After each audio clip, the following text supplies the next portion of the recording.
Hi, I'm Daniel, and I'm a fashion designer who loves to cook. You know, there's a lot of similarities between being a fashion designer and actually cooking. You're taking all these individual elements and bringing them into one final product. So I'm Italian-Argentinian. I grew up in a pizzeria in New York City that my father owned. So I really grew up knowing my Italian side very well, but not my Argentinian side. Being a fashion designer, I've really traveled all over the world. Whenever I travel, I always experience the culture, definitely the fashion, and most definitely the food. And the one thing I can bring back with me when I travel to really experience that culture again is the flavors that I ate while I was traveling. When I cook, I can incorporate those flavors into what I cook already, or I can cook those dishes that I ate while I was traveling, and I feel like I'm there again. So for the first dish that I'm gonna cook for you guys, I'm actually gonna cook something that I know like the back of my hand, which is pizza. I grew up making it, I grew up eating it. It was all around me all the time. But there are differences between how Argentinians make pizza and how Italians make pizza. So I'm gonna start with my dough. And I actually made this myself. Feel free, if you want, go to the store, you can buy it as well. I like to make things from scratch. I really enjoy the whole process. So I actually made this the night before. You can make it the same day and you'll be okay. But I learned from my father that making it the night before and using it the next day, it has a little more time to mature and relax and fluff up. So I'm gonna leave this out. It's been in the refrigerator. I kind of want it to get to room temperature. And now I'm gonna start making my sauce. So right here I have a can of whole peeled tomatoes, and this is a real tomatoey, chunky, a really, I guess, heavier sauce, I guess. You can also use a puree if you like a smooth sauce. Or you can also use a can of crushed tomatoes if you want a little bit of chunk, but maybe not so much of the heft of the tomato. And I'm just gonna pour these guys in here. Ooh. And what I wanna do is I wanna start squishing these guys up. Because I don't want all of these tomatoes whole in my sauce, obviously, otherwise you're gonna get a really weird looking pizza. What I'm making for you today is actually one of the most common pizzas in Argentina. And I'm just turning this on medium-high, just so you are with me. Like I said, I'm just making the olives with fresh oregano. And for my sauce, what I'm going to do is basically, this is actually one of the things that's very much the same in Italian and Argentinian. Start with oil, onions, garlic, tomatoes, and throw it all together, and you already have your basic sauce. So now I'm going to start chopping my onions and garlic. And you can either use a white or sweet onion.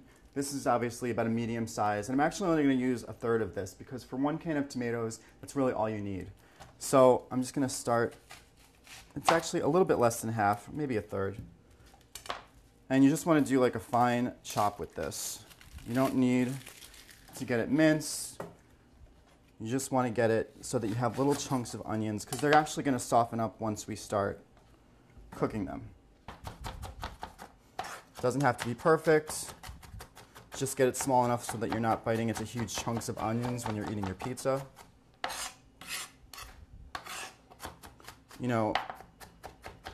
These things make me cry, so I'm probably going to be crying in like 2 seconds.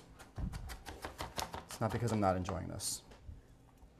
And then I'm going to get my garlic, and I think for this amount, we're probably good with 1 large clove of garlic. I didn't learn this until like fairly recently.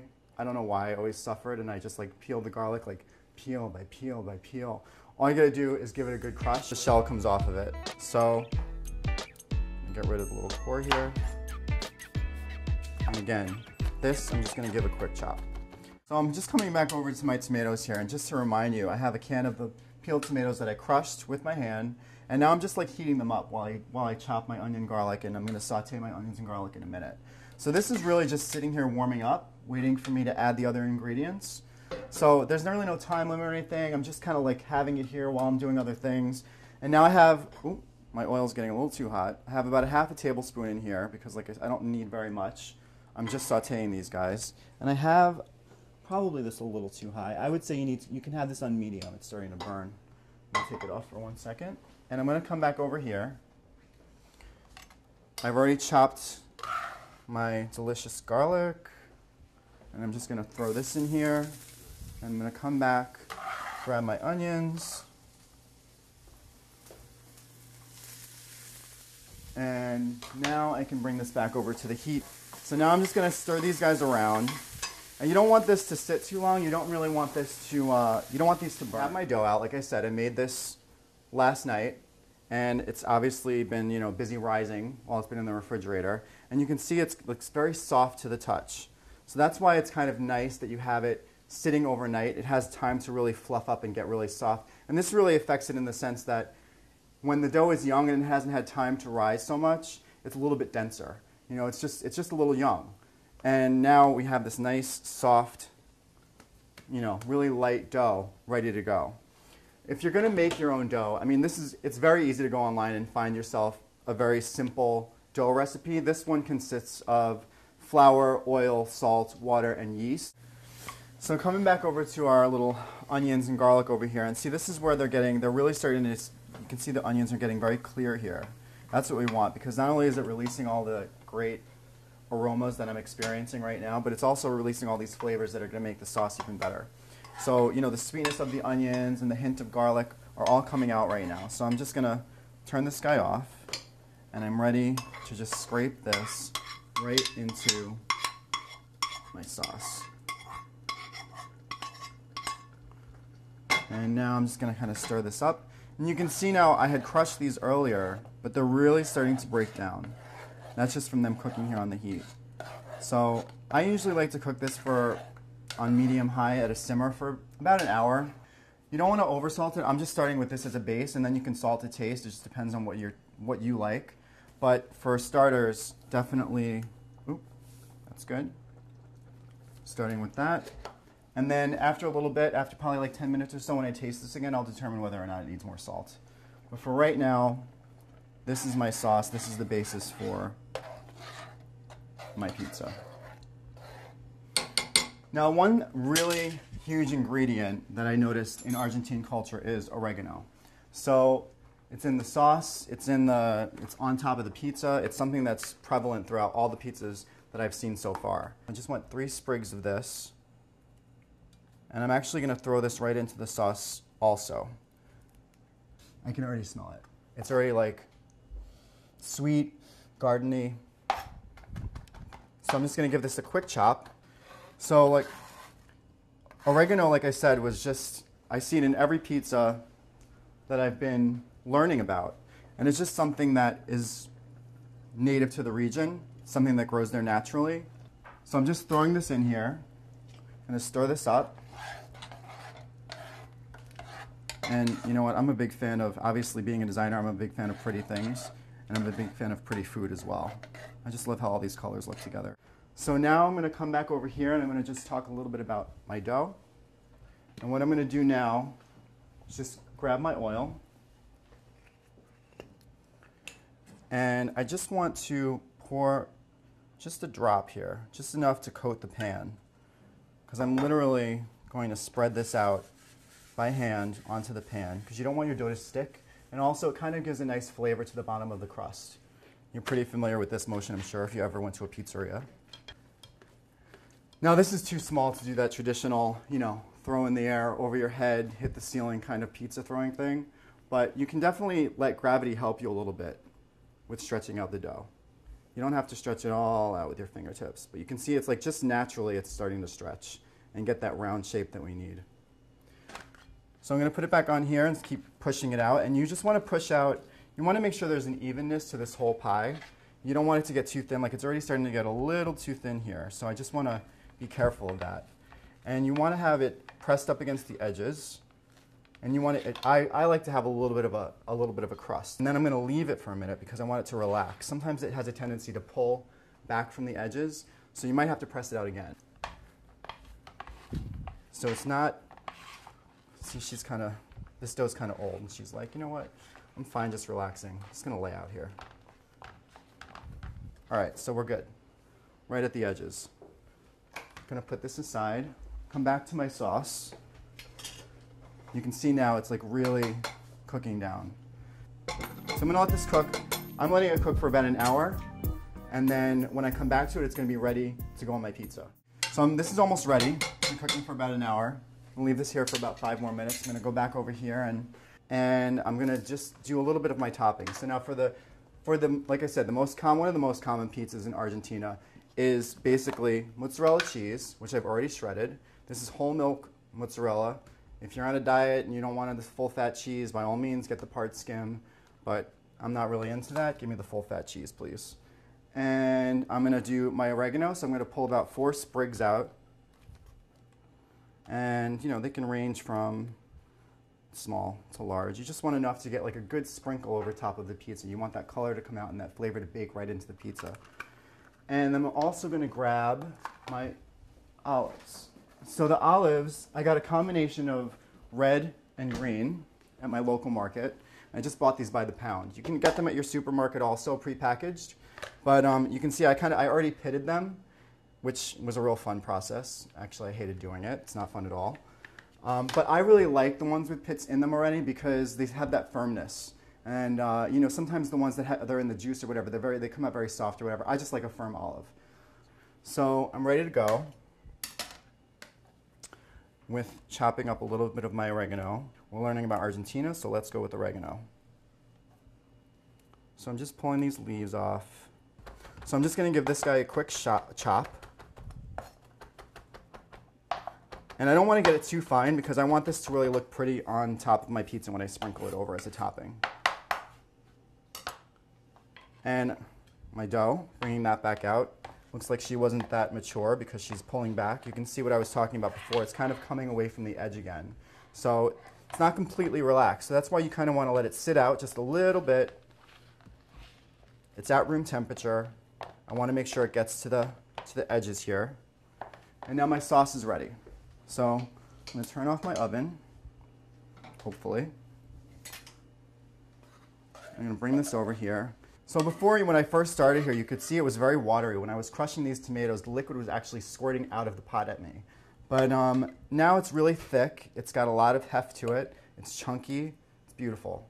So I don't really like a lot of huge chunks on my pizza. I do like the heft of this sauce. So I'm really going to try and grab whatever's broken down. I'm just going to kind of spread it here thinly. You know, again, one thing that I've learned about Argentinian pizza is that they're not heavy on the sauce. There are pizzas with a red sauce, but it's very light. It's not completely covered like you typically see. You know, I mean, we see it all the time here in a New York style pizzeria. So I'm just covering this.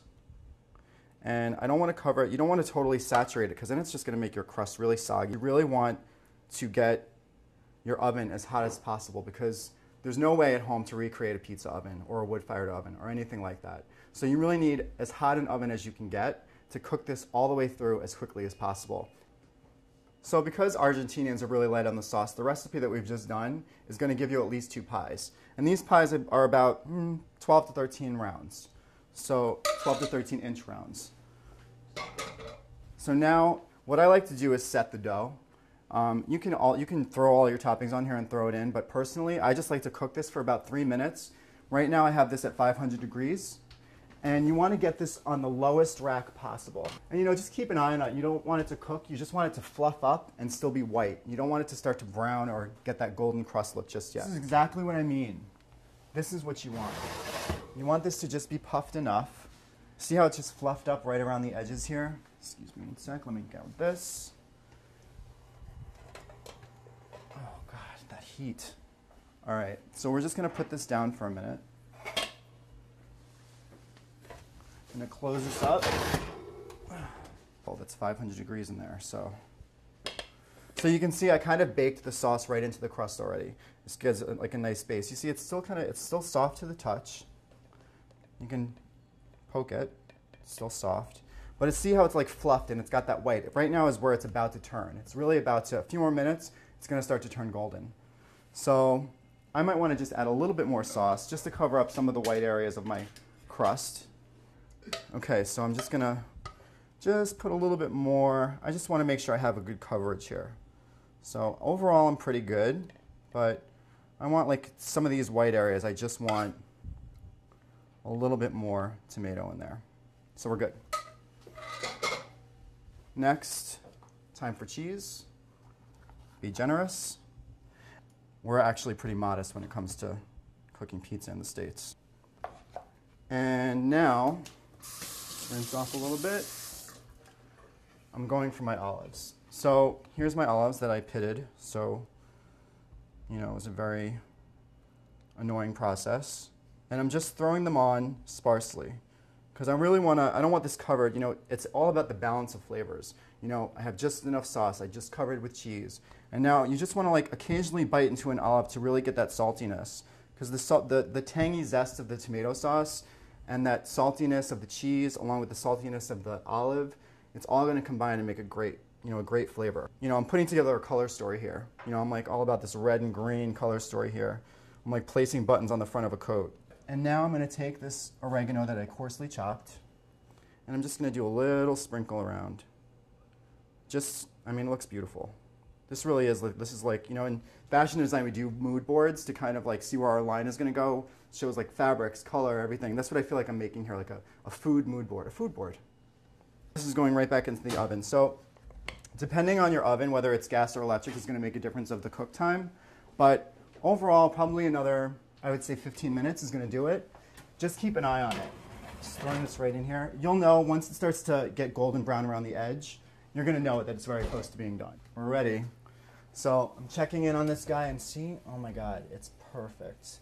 So you can see, look, you really want this to happen. It's a golden around the edges, and then you see how that pizza's really, it's even almost starting to like cook a little too much. It's right on the cusp. So let me just get this out of here immediately because it's perfect. And put it right over here. I mean, it's so beautiful. And what a casual meal. You know, when I cook, you know, sometimes it influences not only what I'm cooking, but also what I wear. This is a very casual meal, and I'm wearing a very casual outfit. So, you know, actually, being a fashion designer, I'm always talking about trends, I'm talking about what's in the stores, I'm always shopping. And along with the casual meal, wear a casual shirt. This is printed chambray, which is like a huge trend for fall. It's all over the stores. Women, men, pets, everybody, everybody's wearing chambray shirts, washed, light, dark, and printed. You can do, oh God, the sound of that crisp is so good. Nice and crispy. So you can either cut 4 ways and have that kind of a pizza, just four big slices, or you know what's really fun? When I was a kid, I loved making mini pizzas, and like they were like literally this big, and cutting them into like 8 slices. That's really fun when you're a kid. If you have kids, cut it up really small. Do an 8 slice. That's what I do.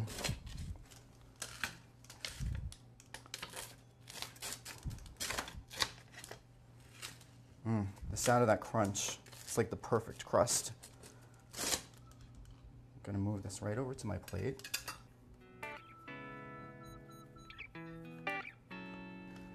Only if you like some heat should you do this, but I'm just using some crushed red pepper, giving it a little bit of a sprinkle. We are ready to take a bite.